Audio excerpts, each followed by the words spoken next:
नमस्कार मित्रांनो, माय सपोर्ट या मराठी यूट्यूब चॅनलवर तुमचे सर्वांचे मनापासून स्वागत आहे।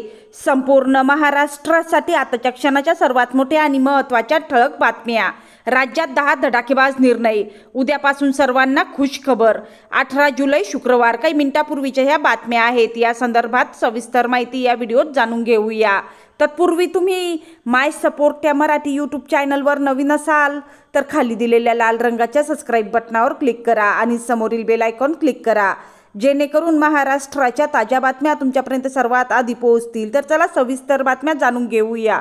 तर बघा, पहिली सर्वात मोठी आणि सर्वांसाठी महत्त्वाची बातमी, मराठा तरुणांसाठी मोठी दिलासादायक बातमी आहे। मुख्यमंत्री देवेंद्र फडणवीस यांच्या पुढाकाराने अण्णासाहेब पाटील आर्थिक महामंडळाला 300 कोटी रुपयांचा निधी वितरित करण्यात आला आहे।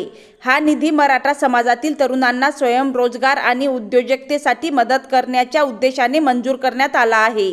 यंदाच्या अर्थसंकल्पात सन 2025-26 आर्थिक वर्षाकरिता मराठा तरुणांसाठी 750 कोटी रुपयांची तरतूद करण्यात आली होती। त्यातील 300 कोटींचा निधी थेट महामंडळाच्या खात्यात वर्ग करण्यात आल्याने फडणवीस सरकारने मराठा समाजासाठी दिलेल्या वचनपूर्तीच्या दिशेने महत्त्वपूर्ण पाऊल उचलले आहे। राज्य सरकारच्या या निर्णयामुळे मराठा तरुणांना रोजगाराच्या नव्या संधी उपलब्ध होतील, तसेच त्यांच्या उद्योजकतेला नवे बळ मिळेल अशी अपेक्षा व्यक्त केली जात आहे। त्यानंतरची सर्वात मोठी आणि महत्त्वाची बातमी बघा, मुंबईत काम करणाऱ्या राज्य सरकारी कर्मचाऱ्यांसाठी दिलासादायक बातमी आहे। कारण कार्यालयाची वेळ पाळण्यासाठी फार पळापळ करण्याची गरज नाही, शिवाय ट्रेन सुटल्याचं टेन्शन नाही। कारण कर्मचाऱ्यांना कार्यालयात येण्यासाठी सरकारने अर्धा तास उशिराची मुभा दिली आहे। मुंबईत काम करणाऱ्या सरकारी कर्मचाऱ्यांना लोकल ट्रेनने आणि बसने प्रवास करावा लागतो। लोकलचा प्रवास जीवघेणा असतो, विशिष्ट ट्रेन पकडण्यासाठी कसरत करावी लागते, त्यामुळे अनेकदा अप्रिय घटना घडतात। या गंभीर बाबींचा विचार करून राज्य सरकारने मुंबईतल्या कर्मचाऱ्यांसाठी निर्णय घेतला आहे।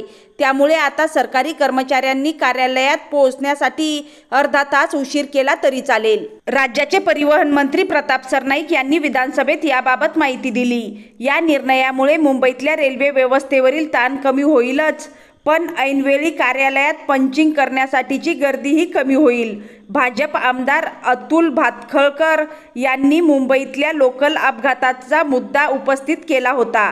त्यानंतर सरकारने हा निर्णय जाहीर केला आहे। त्यानंतरची सर्वात मोठी आणि महत्त्वाची बातमी बघा, डॉक्टर आणि इतर कर्मचाऱ्यांना प्राथमिक आरोग्य केंद्रात उपस्थित राहणं बंधनकारक आहे। त्यांना तिथे राहता यावं यासाठी निवासाची व्यवस्था करण्यात येणार आहे। ज्या प्राथमिक आरोग्य केंद्रात डॉक्टर उपस्थित नसतील त्यांच्यावर कारवाई केली जाईल, असं सार्वजनिक आरोग्य आणि कुटुंब कल्याण मंत्री प्रकाश आंबेडकर यांनी विधानसभेत सांगितलं। राज्यातील प्राथमिक आरोग्य केंद्रात बऱ्याचदा डॉक्टर आणि कर्मचारी गैरहजर असल्याच्या तक्रारी समोर आल्या आहेत। यासह वेळेवर डॉक्टर किंवा रुग्णसेवा देणारे कर्मचारी उपस्थित नसल्यास रुग्णांची मोठी तारांबळ उडाल्याचेही यापूर्वी घडले आहे। ही बाब लक्षात घेता आज विधिमंडळ अधिवेशनात प्रश्नोत्तराच्या तासात अभिजित पाटील यांनी याविषयी प्रश्न विचारला होता।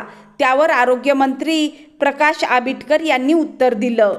त्यानंतरची सर्वात मोठी आणि महत्त्वाची बातमी बघा, सध्या महाराष्ट्र विधिमंडळाचं पावसाळी अधिवेशन सुरू असून या अधिवेशनात सत्ताधारी आणि विरोधकांमध्ये आरोप प्रत्यारोप सुरू असून आज विधिमंडळातून एक धक्कादायक बातमी समोर आली आहे। भाजप आमदार गोपीचंद पडळकर आणि राष्ट्रवादी काँग्रेसचे आमदार जितेंद्र आव्हाड यांच्या कार्यकर्त्यांमध्ये विधिमंडळातील लॉबीमध्ये बाचाबाचीनंतर मारहाण झाली आहे। सध्या या घटनेचा व्हिडिओ व्हायरल झाला असून मुख्यमंत्री देवेंद्र फडणवीस यांनी या प्रकरणात विधानसभा अध्यक्ष योग्य कारवाई करणार असल्याची माहिती दिली।